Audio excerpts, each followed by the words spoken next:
और लोगों के चक्कर में ना आए, सनातन के साथ में जुड़कर सनातन की गरिमा को बढ़ाए और उनका आदर संस्कार करे। जो साधु संत होते हैं आज उनको अनेक प्रकार की गालियाँ देते हैं, अनभक्त कहते हैं, तो उन्हें ये अपशब्द ना बोले, उनका मान सम्मान रखे और उनकी गरिमा बढ़ाए। स्नान के महत्व में ये बताएंगे कि हर 12 साल में ये सिंहस्थ मेला लगता है, महाकुंभ मेला, जो कि समुद्र मंथन से अमृत कलश निकला था।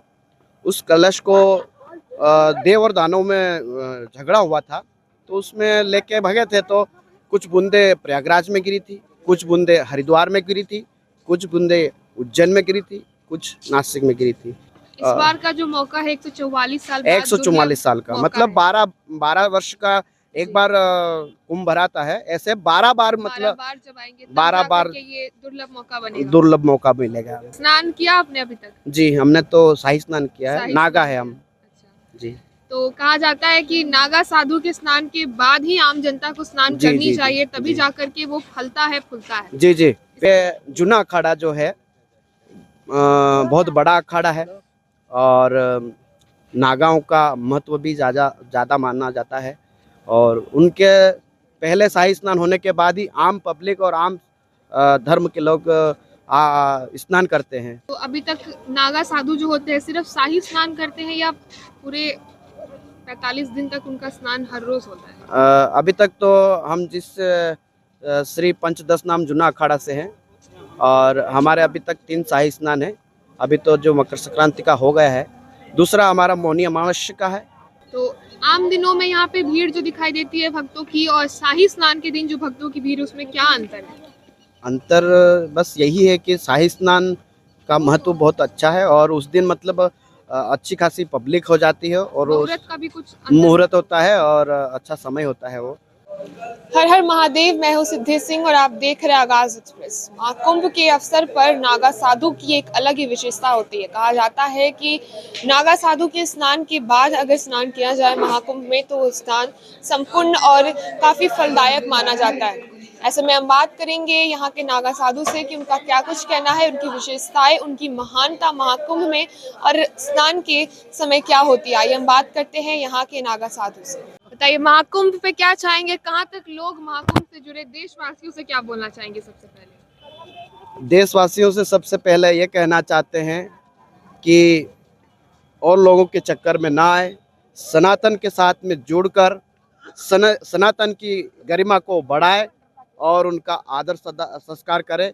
जो साधु संत होते हैं आज उनको अनेक प्रकार की गालियाँ देते हैं, अनभक्त कहते हैं, तो उन्हें ये अपशब्द ना बोले, उनका मान सम्मान रखे और उनकी गरिमा बढ़ाए। स्नान के महत्व के बारे में आप क्या बोलेंगे? स्नान के महत्व में ये बताएंगे कि हर 12 साल में ये सिंहस्थ मेला लगता है, महाकुंभ मेला, जो कि समुद्र मंथन से अमृत कलश निकला था।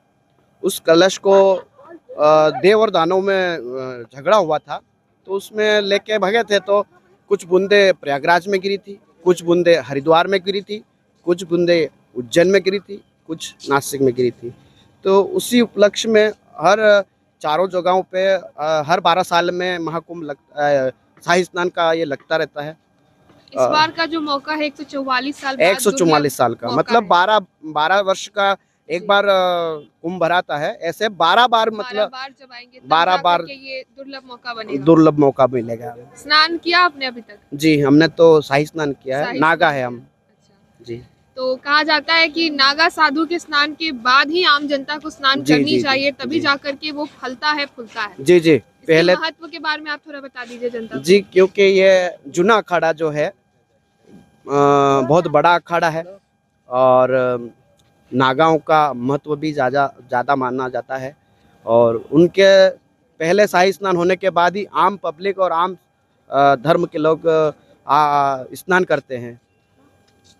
तो अभी तक नागा साधु जो होते हैं सिर्फ शाही स्नान करते हैं या पूरे 45 दिन तक उनका स्नान हर रोज होता है? अभी तक तो हम जिस श्री पंचदश नाम जूना अखाड़ा से हैं और हमारे अभी तक 3 शाही स्नान है। अभी तो जो मकर संक्रांति का हो गया है, दूसरा हमारा मौनी अमावस्या का है, तीसरा है ऋषि पाशम का। जी। तो आम दिनों में यहाँ पे भीड़ जो दिखाई देती है भक्तों की और शाही स्नान के दिन जो भक्तों की भीड़, उसमें क्या अंतर है? अंतर बस यही है कि शाही स्नान का महत्व बहुत अच्छा है और उस दिन मतलब अच्छी खासी पब्लिक हो जाती है और मुहूर्त का भी कुछ अंतर मुहूर्त होता है और अच्छा समय होता है वो, जो कि जिस समय अमृत इस प्रयागराज में गिरा था वो समय निकाल के स्नान किया जाता है। जैसा कि आपने सुना कि उनकी विशेषताएं, उनकी महानता यहीं तक संपन्न नहीं होती है। कहा जाता है कि उनके स्नान के बाद ही लोगों को स्नान करना चाहिए ताकि विशेष फल मिल सके और महाकुंभ का स्नान संपन्न माना जा सके। हमने जाने विशेषताओं के बारे में, महानता के बारे में